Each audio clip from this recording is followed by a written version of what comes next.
Well, good morning, ladies and gentlemen. I'm Morton Blackwell, president of the Leadership Institute, and it is my pleasure to welcome you to this, our October Wednesday Wake Up Club breakfast. We live in interesting times, and I came back from a 5-day trip to Texas, and this morning picked up the Washington Times and found a quote from my old friend Mitch Daniels, who's governor of Indiana, and he was commenting about Chicago's failure to win the 2016 Olympics, and Governor Daniels said he wondered what the world was coming to when Chicago can't fix an election anymore.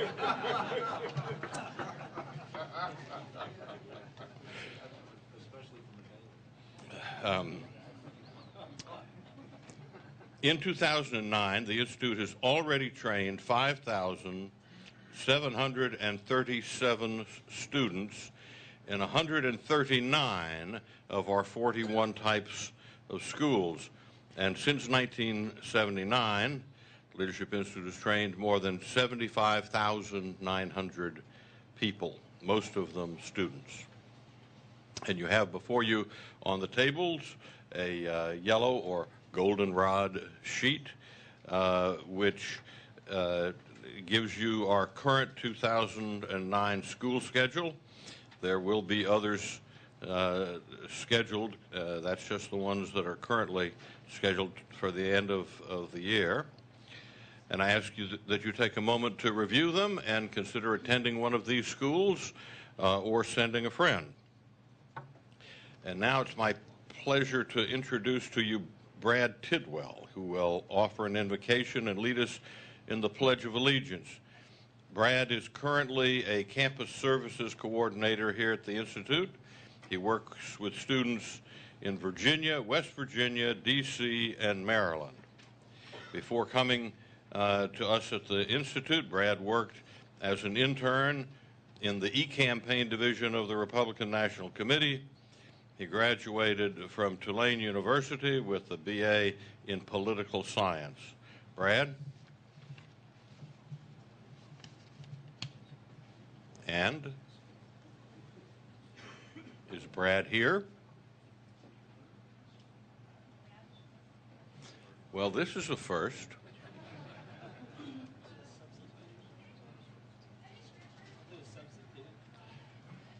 Well, good for you, a volunteer. Richard, okay, a blessing and a pledge. All right. Dear Lord, this morning we ask for your grace. We thank you for this food and our wonderful friends that have gathered here to listen to Dr. Lehman. Please look over us and keep us safe and keep our country safe. Thank you. Amen. Amen. I pledge allegiance to the flag of the United States of America and to the republic for which it stands, one nation, under God, indivisible, with liberty and justice for all. Thank you very much.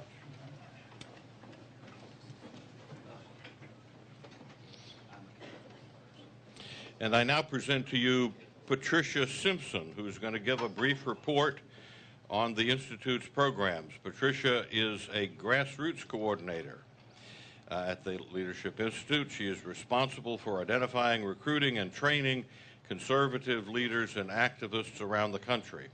Previously, Patricia was the purchasing and travel control manager for the Mitt Romney presidential campaign. In addition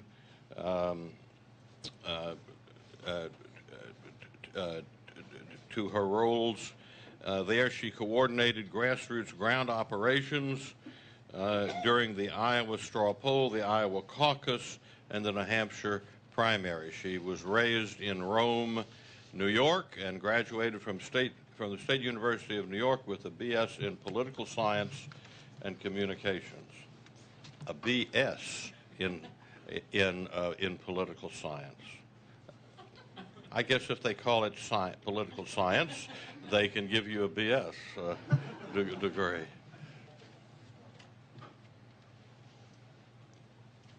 My parents said that I got that degree in BS long before I graduated college.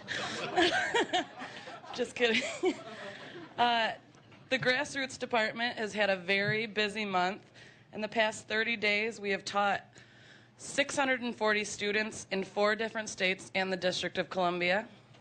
On September 11th, we saw a very unique opportunity to train activists from around the country that were coming into town for the 9/12 March on DC. We set up 3 very unique workshops throughout the day that helped each activist mobilize their grassroots efforts online, on the ground, and on the Hill. This day of training was one of the largest single days of training in Leadership Institute history, resulting in over 400 activists trained.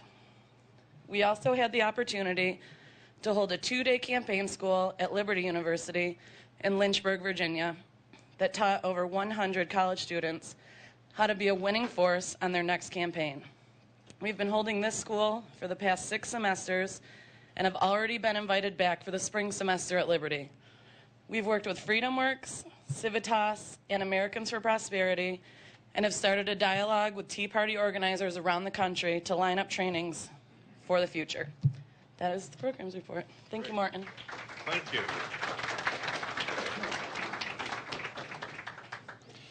And to introduce our very distinguished speaker, we will have Megan Parlett. Megan is the director of the Leadership Institute's Employment Placement Service.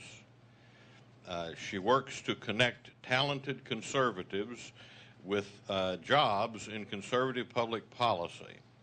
And she uses new media tools, and she's one of the very best at that in the whole conservative movement. And works with the Leadership Institute's broad conservative network. In her spare time, Megan is the site director for techrepublican.com, where she writes about the intersection of politics and the internet. Before joining the Leadership Institute in January of 2007, Megan worked as a 2006 Victory Field Director for the Pennsylvania Republican State Committee, managing all grassroots and coalitions efforts in 14 counties for one of the most hotly contested 2006 Senate races. Megan?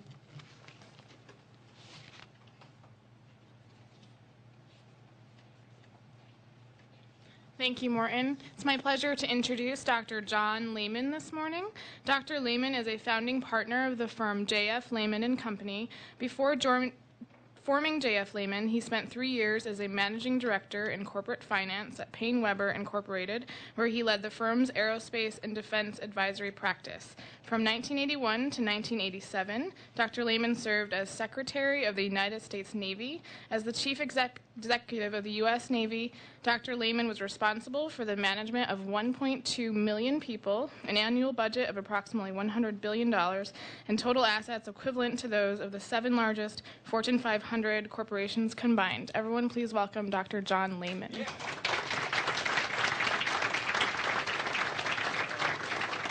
Well, thank you very much. It's an honor to be here at the Leadership Institute. I have been an admirer and fan of what you have accomplished here over the years. It really makes a huge difference, and thank you for inviting me. That may be the last positive statement I make today.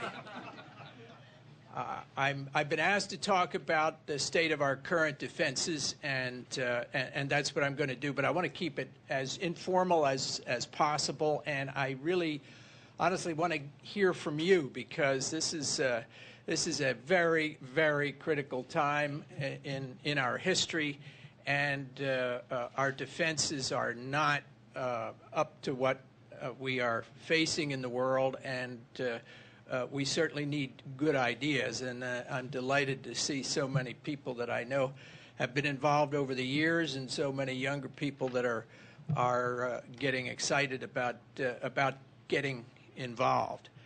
I'm not going to talk about all of the things I'd like to talk about in defense, the state of our defenses today, because that would take weeks. And I'm going to limit what I want to address today to just three things: defense strategy, defense management, and most important of all, people.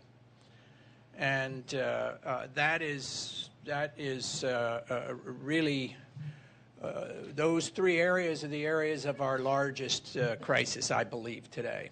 And it is a crisis. Make no mistake about it. Our Defense Department is really the largest single enterprise probably in the world. It's certainly the largest economic activity in the United States. It's equivalent to the top roughly 7 Fortune 500 companies combined in management of assets. And yet it is not really managed. It sort of exists, and there is no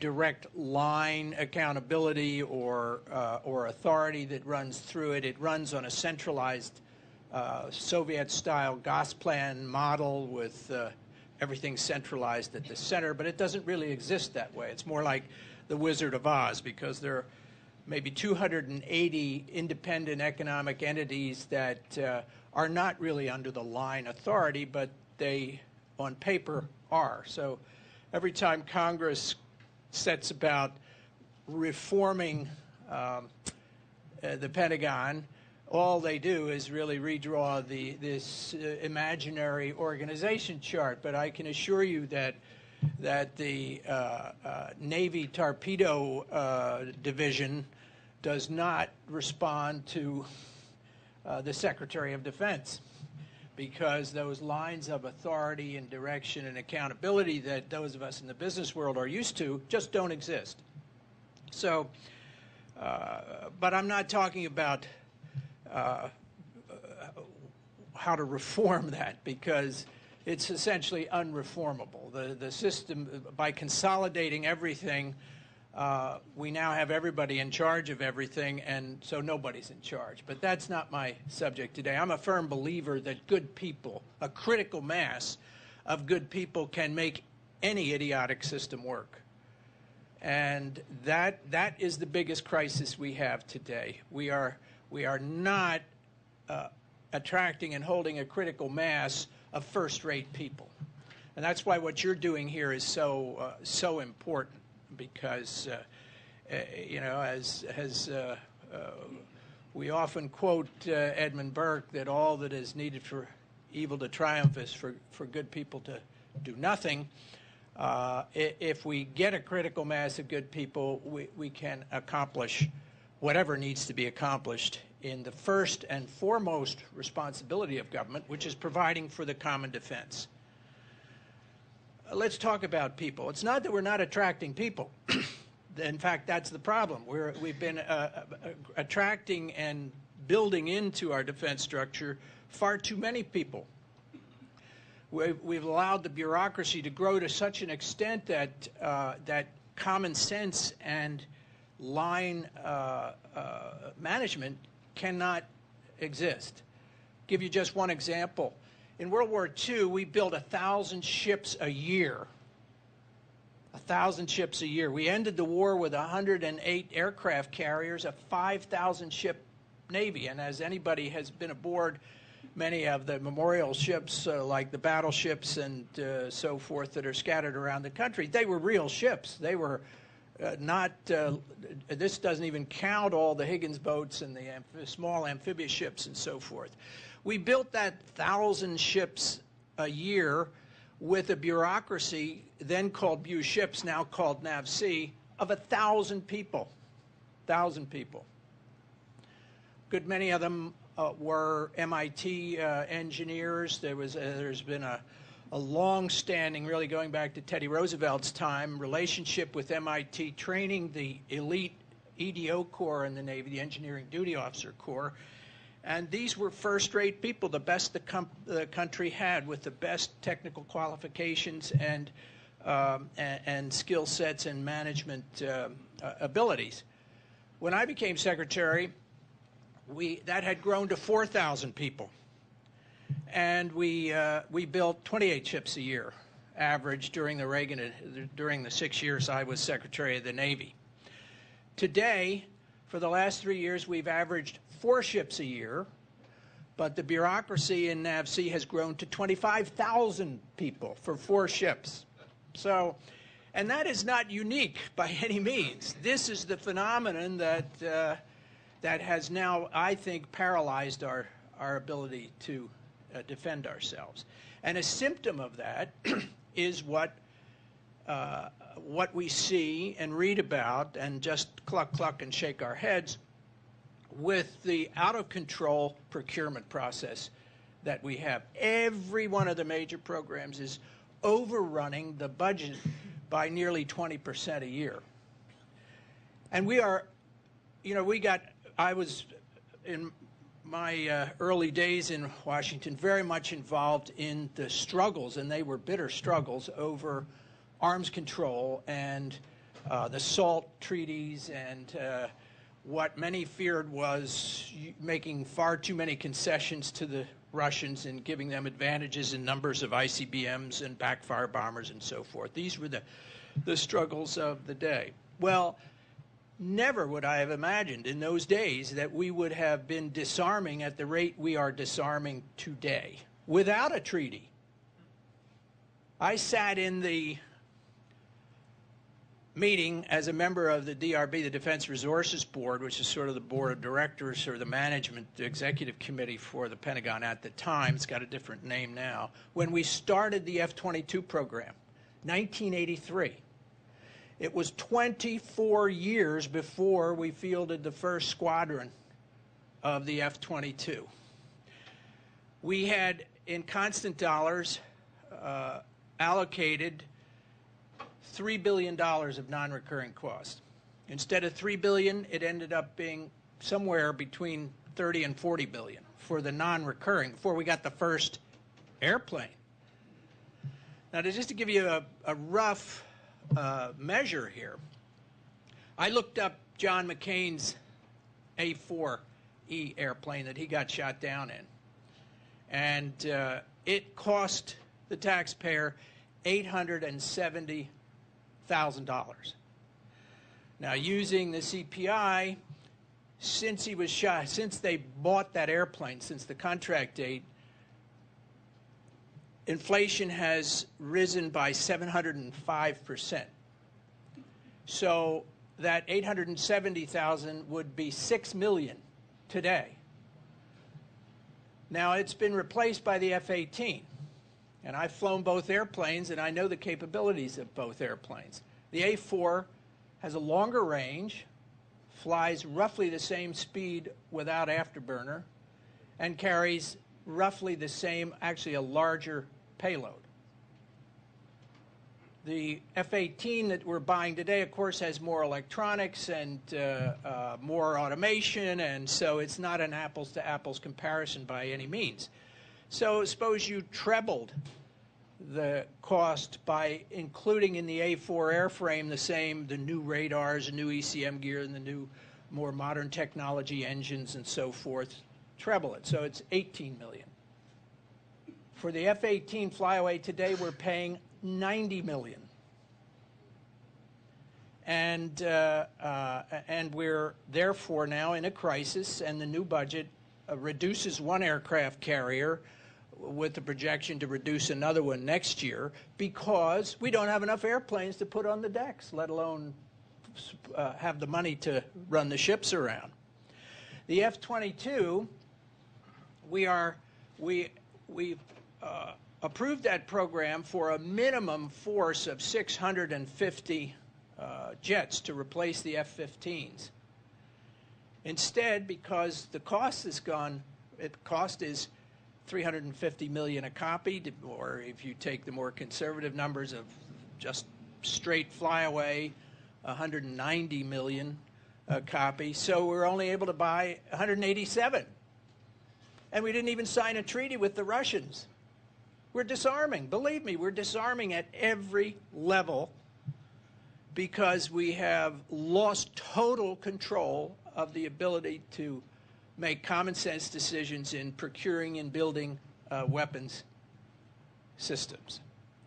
Part of it is because many of us drank, not me, but many others drank the Kool-Aid of the end of history, you know, after the fall of the Berlin Wall and after President Reagan won the Cold War. And so in what was in the short-term view, if you believed it was the end of history and we were entering an era where we were the only superpower, it made sense to reduce the structure of the mobilization base, because in the 5 years after the fall of the Berlin Wall, the procurement budget dropped by 70%.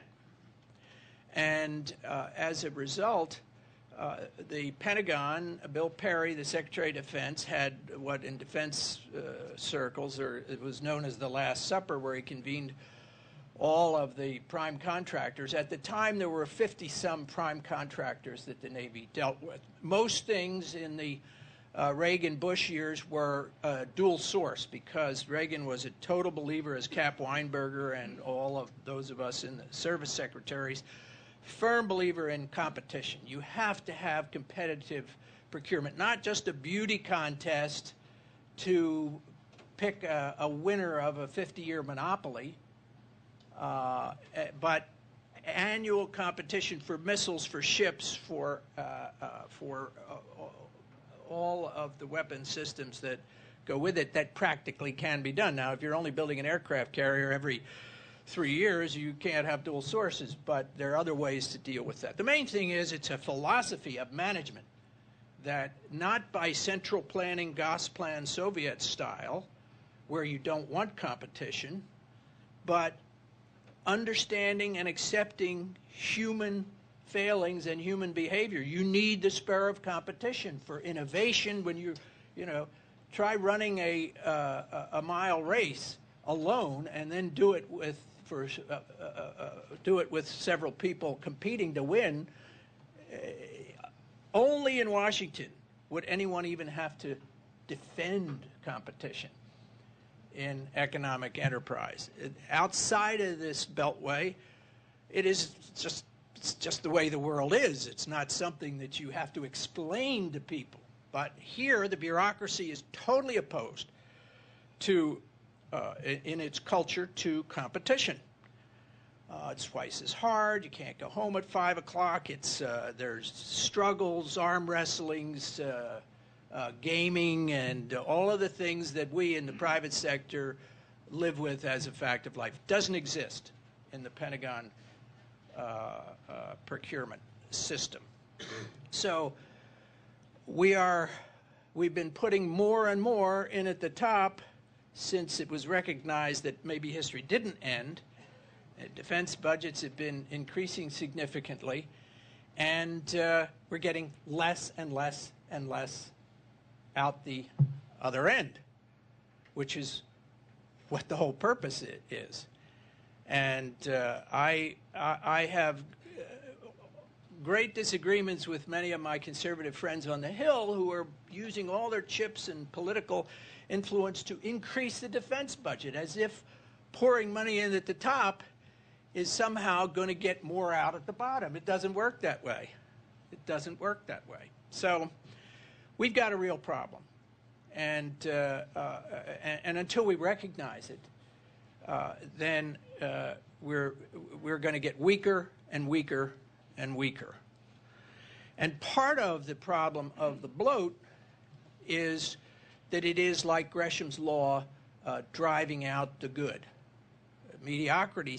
We're recruiting many very good people, but they don't stay because they're assigned to an office where 20 people are doing what one should do, and it's all large bureaucracies become all about process, procedures, not missing out any of the blocks that need to be checked, and not about end results.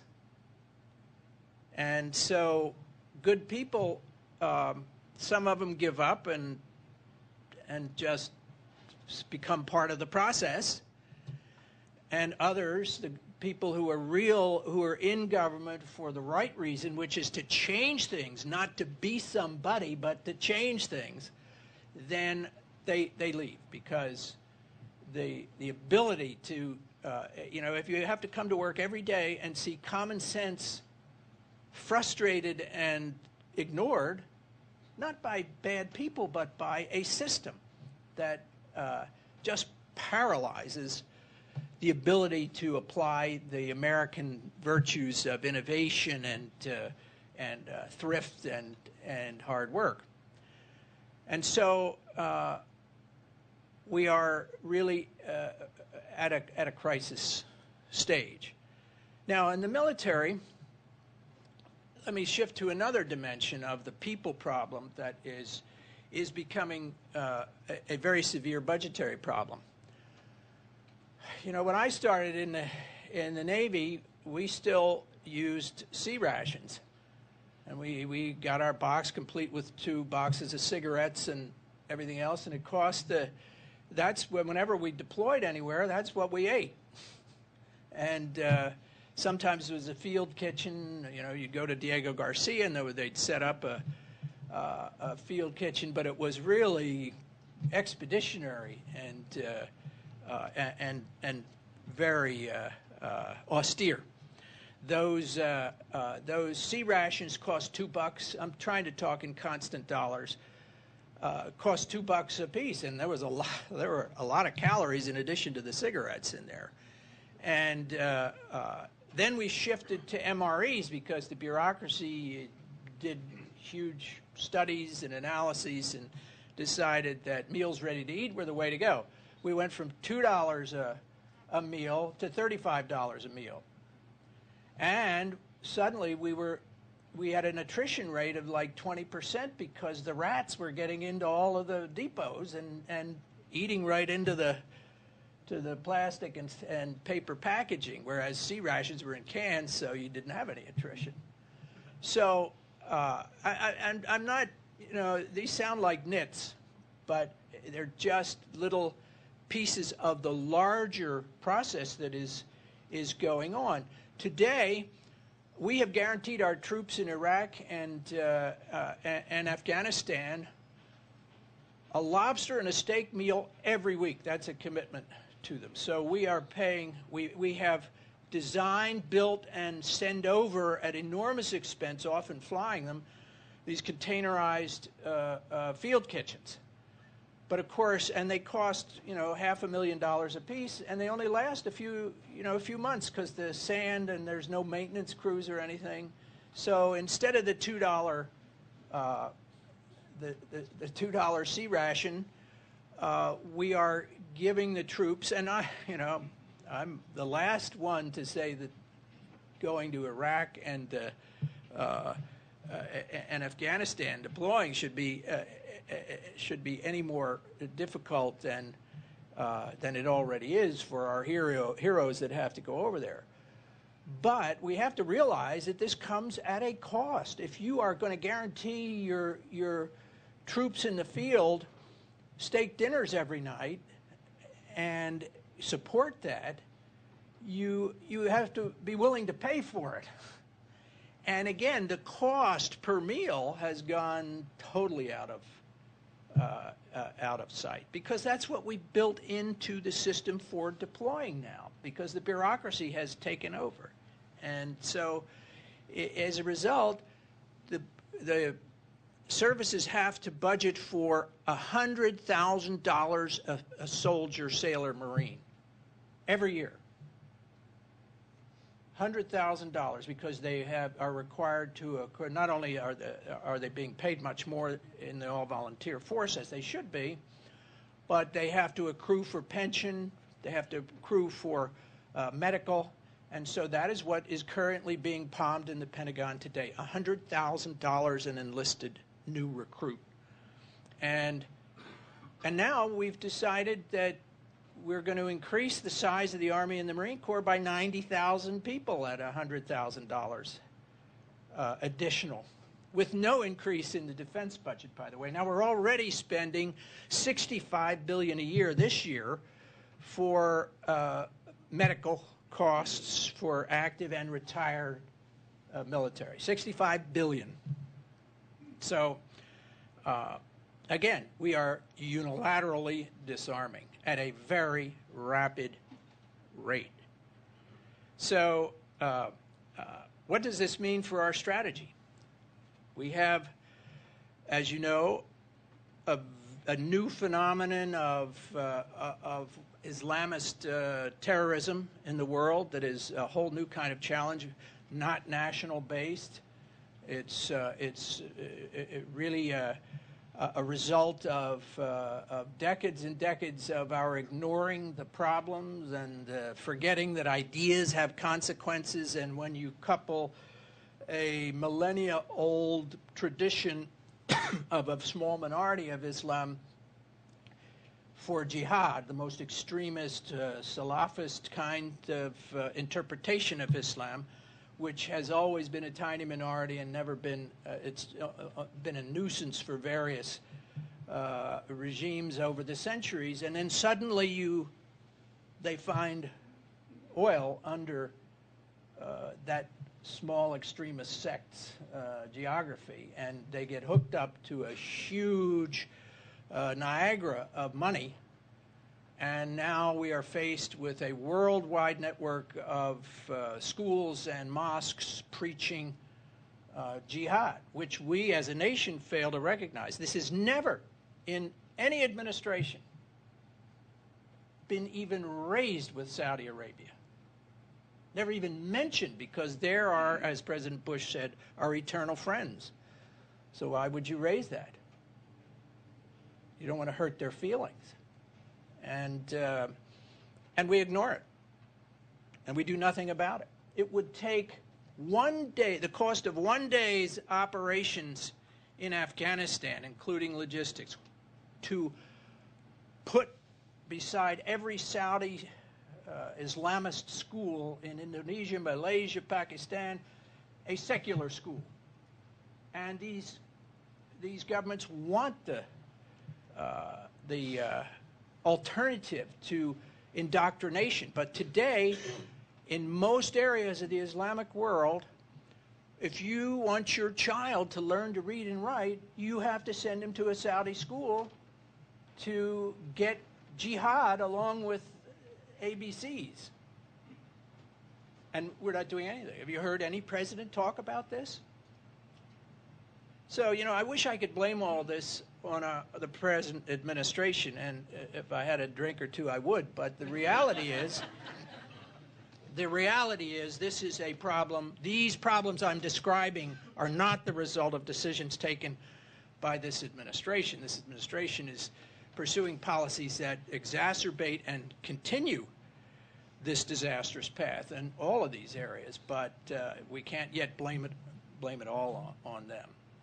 So we now have a strategy. We don't have a strategy, but we have to give the administration time. Every administration starts with what in the Nixon administration we called NISM 3, which is sort of the foundation document, or NISM 1, which was the foundation document of all of your national security planning, including the defense. So we had a very clear roadmap that President Reagan approved during the transition to rebuild all the military services, to go for a 600-ship Navy, to increase the Army to 18 divisions, to increase the Air Force tactical wings, to go forward with the Peacekeeper and the B-2 and the B-1 and so forth.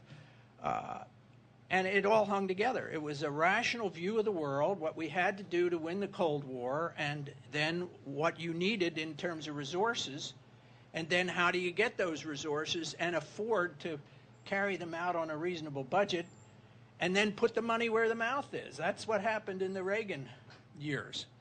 And everybody knew instinctively that of the people that President Reagan put in the Pentagon, that you couldn't do this through bureaucracy. You had to have common sense, you had to have competition, you had to have discipline in gold plating and all of the things that we conservatives take for granted in the real world. But all of that has kind of dissipated now. I started to talk about Bill Perry's Last Supper. The 50 prime contractors that were there then have now been merged, and the Pentagon paid money to all the contractors to merge, paid the costs of mergers. We now have 5, maybe 6, depending on how you rank them, monopolists. And everything is sole source. There is no competition to speak of at all. They say it's a competition, but they're really talking about a beauty contest to award a monopoly. And a good example is the debate that you may have read about.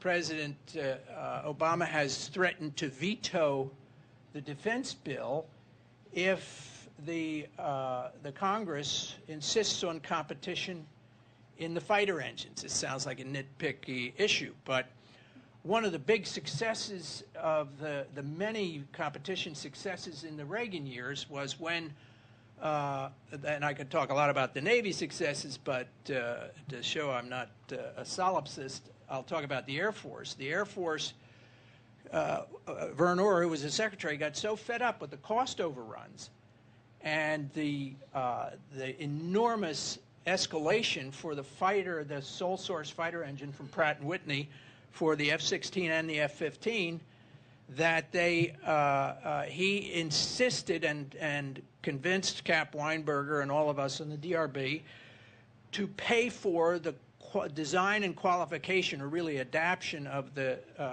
B-1 engine that already existed, to compete every year against the Pratt & Whitney engine for the F-15 and the F-16.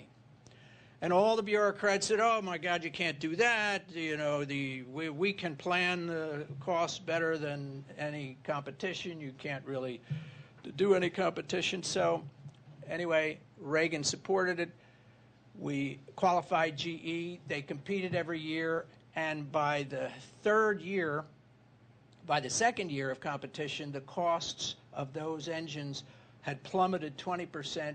And by the 5th year, they were half the price of the engines because of the competition. You're looking over the shoulder. It's a split buy. I mean, it's Alice in Wonderland that you even have to explain this to people. Yet the administration has, as the previous administration before them did, said this is going to cost. It's crazy. They're opposing the same second source engine for the F-35, which is the only new airplane we have being developed. And the Armed Services Committee has just come out of conference, and they've put the second source engine in. And I guarantee you it would cut the cost in half of the ownership, and that's just one example. But Secretary Gates is recommending that the president veto the bill rather than have competition. I mean, this is Alice in Wonderland. It's just beyond belief. So anyway, these are a few random thoughts. I told you I wouldn't give you any more positive news. So with that, let me stop ranting and see if I could get some ideas from some of you. Yes, sir.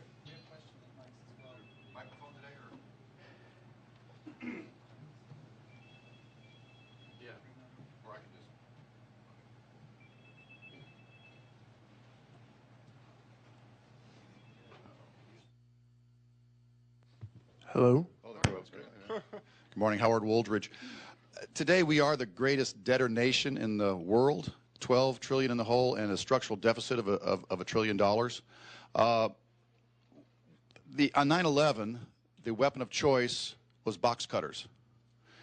In this era of no money and the collapse of the Soviet Union and even the Russian threat being minimal in Europe, what is the need for 11 aircraft carriers, 2,000 frontline fighter aircraft, and a new generation of fighter aircraft when the F-14, 15, 16, and 18s really have no other peer in the world? Can we afford, or are we going to do what the Soviet Union did, try to spend ourselves on defense budget to the point where we actually bury ourselves economically? We're building fighters as opposed to junior colleges to compete around the world economically.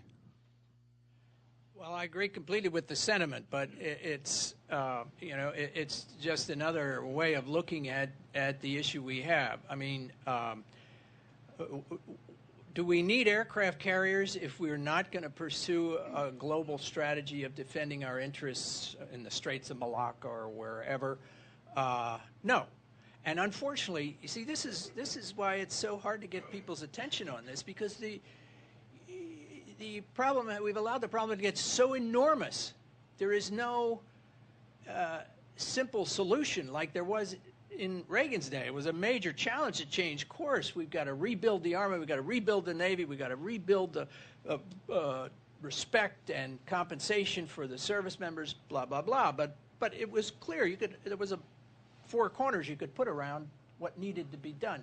Today, we've let it get so enormous that it's very hard to get people's attention, because we are headed for a train wreck in defense. Believe me, we're headed for a train wreck and not far out. You've got, just with the base programs we have, with the 11 now, there'd be 10 carriers, with the 10 divisions of the Army going to 12, with the Marines expanding, with the baseline program with the F-22 and F-35. You've got spending that, assuming we're never going to see anything beyond 3%, which is what is in the planning, in inflation, and anybody who believes that believes in the fairy godmother. We have a base budget over 5 years that's going like that. And we have a very firm position out of the White House that the constant dollar spending is going like that. Programs going like that. So you've got this huge crowd headed for a very narrow door, and when we hit it, it's going to be chaos. And am I saying, so therefore the answer is to throw money at it and to spread enough money to get us through that door? That's not the answer. We have let mindless bureaucracy take over these things. Why are we spending $350 million on a fighter plane whose predecessor in John McCain's day cost less than $1 million? Who said we should do that? What strategy does it fit? Obviously, no strategy. We've got things going on in the Pacific. The Chinese Navy is almost the size, far less the capability, but almost the size, and growing rapidly in numbers of submarines and ability to project power. As we shrink, now, just to go back, if you average 4 ships a year and they have a 30-year life, how many ships do you think you're going to, what size fleet are you going to have? 120. So that's what we're doing. We're saying, we're imagining we're going to a 300-ship Navy. Of course, our program in the Reagan years was a 600-ship Navy, and we got there, essentially. So we've got our head in the sand. The fact is, we are not putting the money into things that we should be doing to deal with these kinds of threats that that these weapon systems deal with. We should be building an A-1, for instance, a SPAD. We don't have a close air support. All we've got's the A-10, which is a great airplane, but they're 30-plus years old. My son flies the Prowler. When he just got off deployment, his airplane was 8 years older than he was. So we're just common sense and rationality. You know, if I took anyone in this room and said, okay, you're in charge of designing our defense forces, all of us separately could come up with a common sense plan. Some Army people would have more Army, some Navy people would have more carriers, but essentially you'd have a program and you'd have cost ceilings, and you wouldn't approve gold plating features. The new Navy LCS combatant averages 75 change orders a week, and people wonder why it's 300% overrun. Because everybody's in charge. You've got 22 assistant secretaries of defense, all of whom can write change orders, and there's just nobody in charge. There's nobody in charge. It's what we used to described the Pentagon in caps today was like a log going down the Mississippi with 10,000 ants on it, everyone thinking they were steering.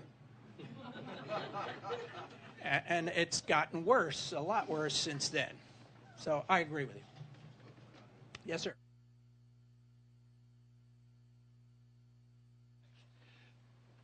Obviously, these problems that you've described can't be solved internally in the Defense Department because they're driven by the elected branches of government, at least to some degree. The problems may have been engendered within the Department of Defense, but it's going to take policy changes that can come in and impose the necessary changes on the ground. In your view, who are the most sensible people, political leaders in the Congress or potential presidents or whatever, who are most likely to be interested in making the kinds of changes that you would like for us to do? Well, I'm not in a position to really answer that intelligently, other than, the reason I spent so much time in the McCain campaign was he was the one guy that, well, he didn't have the answers. He certainly knew the problem, and he saw the problem, and he was determined to get a critical mass of people who not only got it, but had the experience and the capability to begin to articulate how to fix it and to fix it. Unfortunately, what has always frustrated me about conservatives and Republicans is that when it comes to dealing with the Pentagon, they ain't a dime's worth of difference between the Democrats and Republicans. Oh, we got to reform it. We got to create a new staff, a new central staff. All the Republicans on the Armed Services Committee supported this stupid reform that they just passed, and President Obama took credit for, to how are you going to fix this mess? They all recognize there's a mess. So the Armed Services Committee passed a reform bill that fixes it by adding 20,000 more bureaucrats to the Pentagon. That's their idea of reform. I mean, that's what they did. It's law now. They're hiring. So, Republicans don't sound any different than the Democrats. They don't get it. And that takes I'm sorry to be bloviating on these long answers to the questions, but one of the problems, why are the Republicans just like the Democrats on this issue? Because we've been squeezing out people with any but Beltway experience. The first 25 appointees, and by the way, I really think that the administration, thanks probably to Gates and Jim Jones, has done a good job in trying to recruit good people for the Pentagon. But they ain't succeeding. Out of the first 25 appointments in this administration to the Pentagon, there are only 2 that have ever been in the private sector. The only people, and it's not because they haven't tried. They have tried, because I know what they've been doing. But they can't get anybody to come in, because the people with varied backgrounds, and succeeding in the Pentagon requires, it's not an easy job to fill. The jobs that require that could have the authority and do have the authority, like under Title X, to make changes. It's the worst success rate in my experience of people coming in from the private sector are successful CEOs who have never had government experience. And they come in and they expect, when they say go thither, that the people go thither. And the skill sets that have made them successful in the business world, the ability to hire and fire people, give them big bonuses, promote them, assign them, Doesn't work that way, as we all know, inside the Beltway. You have to be, you can do it, but you have to do it in a different way, and you have to, pick your coalitions. They're always shifting coalitions. You have to be willing to negotiate. You can't ever get 100% of what you want, but you can go forward and achieve the things you want. So you need a combination of people who are not naifs about government, who have had some experience and know how you have to deal with the Hill, along with people that have learned the hard way what executive management is all about, manage P&Ls and balance sheets and so forth. So you normally can get these people. We got a very good critical mass of people in President Reagan's administration. But you have to go after them. And then, since then, what has happened? You've had a huge accumulation of conflict of interest restrictions for people coming. You have to divest everything. If you have any holdings, you have to subject yourself to the kind of proctological exam that nobody in their right mind would willingly go forward with, and then you're subject to the whim of some bad guy on the confirming. Look what happened to John Tower, one of the most evil things that I've ever seen in this town, perpetrated because Sam Nunn didn't like him. And you're subject to that kind of whim. So who's going to subject their reputation and their family and so forth to that? I'm just repeating to you what the people that are playing back to me, why the Obama administration has not been able. They've struck out in most of the people. They have got a few good ones, but most of the people, they can't get them to come in. Yeah. When Secretary Gates was defending the decision not to deploy air defense in Eastern Europe, he talked a lot about the Navy's SM-3. He didn't say much about Patriot PAC-3. Can you talk a little bit about the difference between the Navy air defense and the Army air defense and how that's going? Or if you want to, that decision to not deploy he asserted that we could do the same job with the Navy system. Well, I can't give you. I don't know the technical comparisons between the SM-3 and the Patriot equivalent today, but the Aegis system, one of the first battles I really got into a slugfest in when I came to Washington was over Aegis.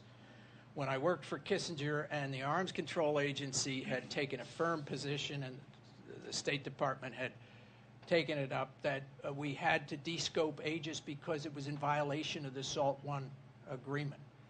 And this was a big battle on the Hill, and they were right, by the way.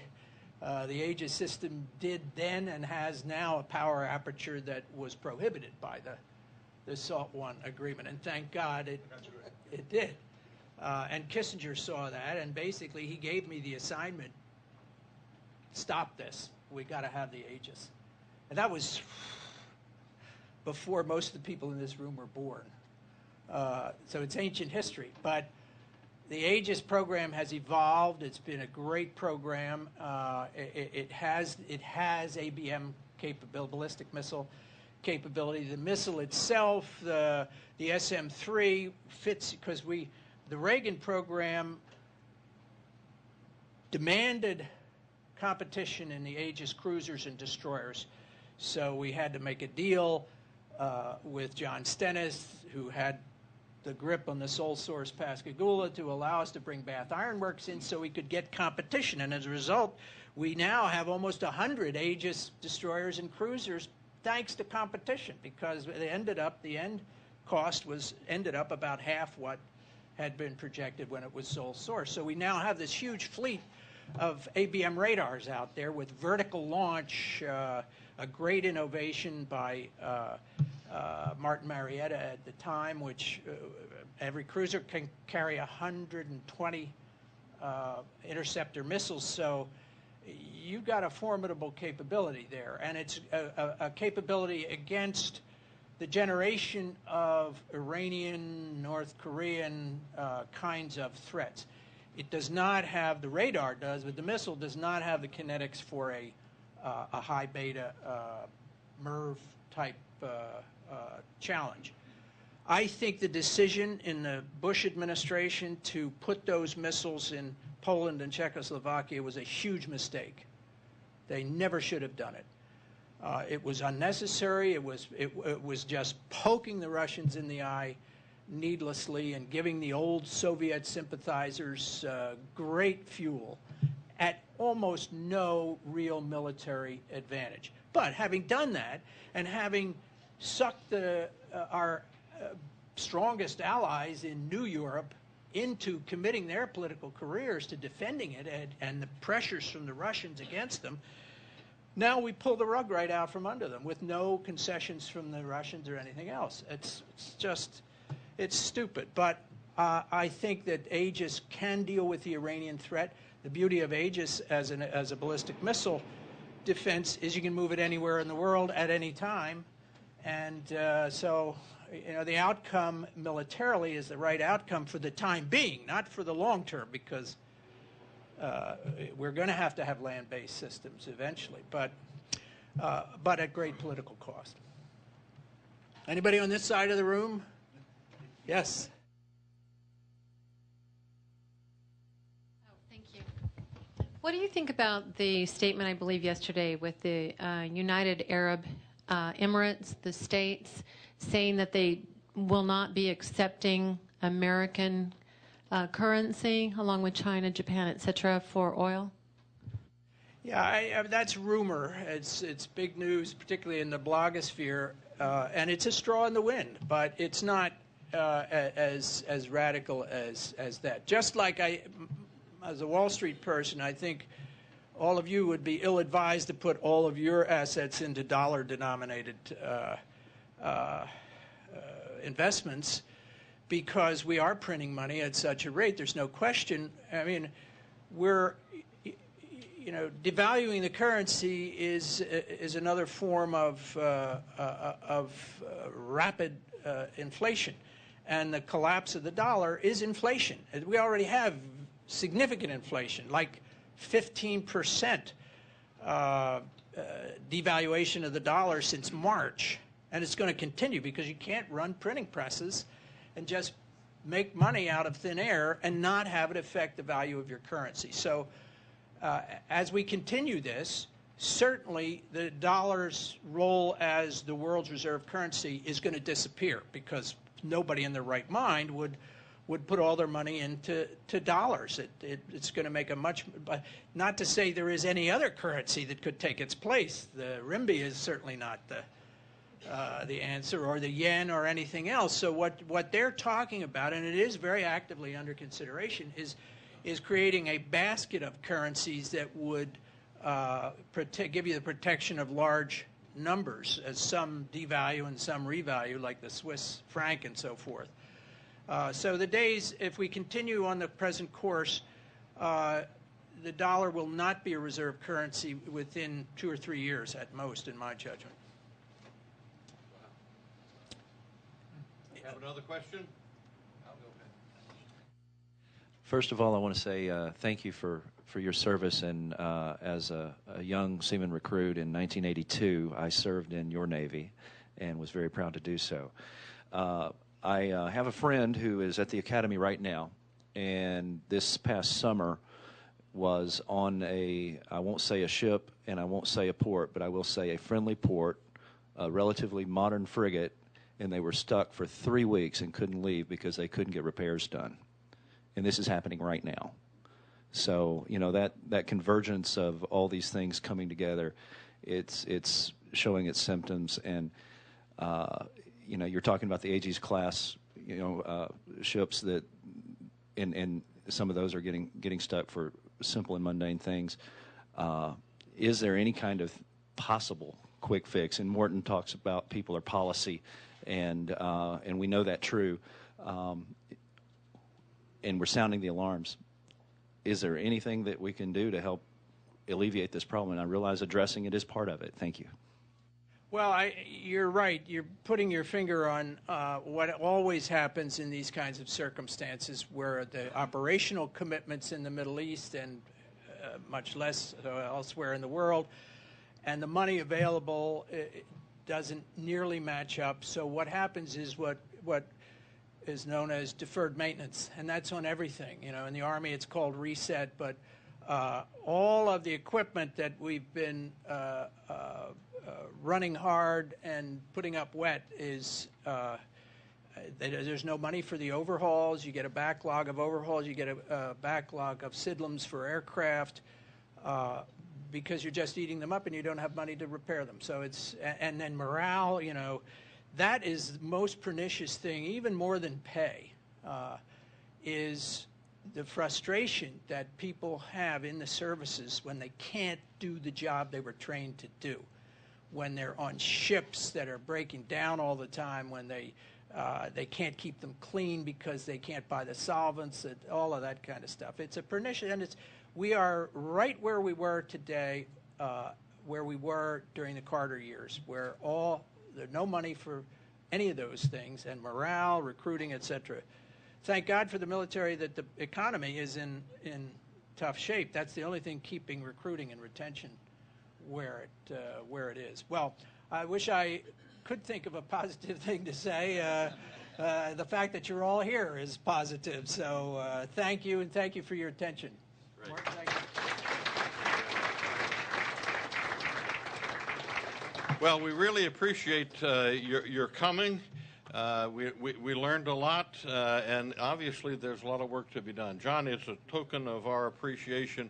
Let me present to you something which is traditional for us to give to our guests, but you've seen these before because the Adam Smith tie was the club tie of the Reaganites. Absolutely. We're the distributors of it. Thank you very much. That's the tie.